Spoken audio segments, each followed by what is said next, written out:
شروع اللہ کا نام لے کر جو بڑا مہربان نہایت رحم والا ہے۔ فجر کی قسم اور 10 راتوں کی اور جفت اور طاق کی اور رات کی جب رخصت ہونے لگے، اور بے شک یہ چیزیں عقل مندوں کے نزدیک قسم کھانے کے لائق ہیں، اس بات پر کہ کافروں کو ضرور عذاب ہوگا۔ کیا تم نے نہیں دیکھا کہ تمہارے پروردگار نے قوم عاد کے ساتھ کیا کیا، جو ارم کہلاتے تھے، دراز قد مانند ستونوں کے، کہ تمام ملک میں ایسے پیدا نہیں ہوئے تھے؟ اور سمود کے ساتھ کیا کیا، جو وادی قرا میں چٹانیں تراشتے تھے؟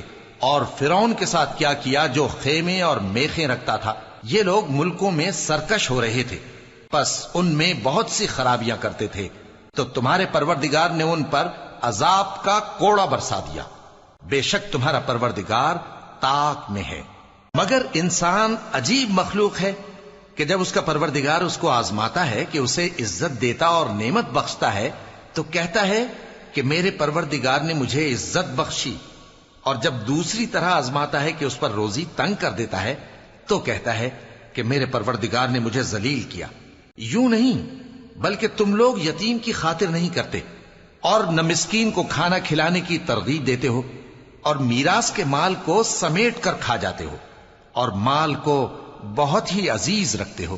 یوں نہیں، جب زمین کوٹ کوٹ کر برابر کر دی جائے گی اور تمہارا پروردگار جلوہ فرما ہوگا اور فرشتے قطار در قطار آ جائیں گے اور دوزخ اس دن سامنے لائی جائے گی، تو انسان اس دن سوچے گا، مگر اب سوچنے سے اسے فائدہ کہاں مل سکے گا؟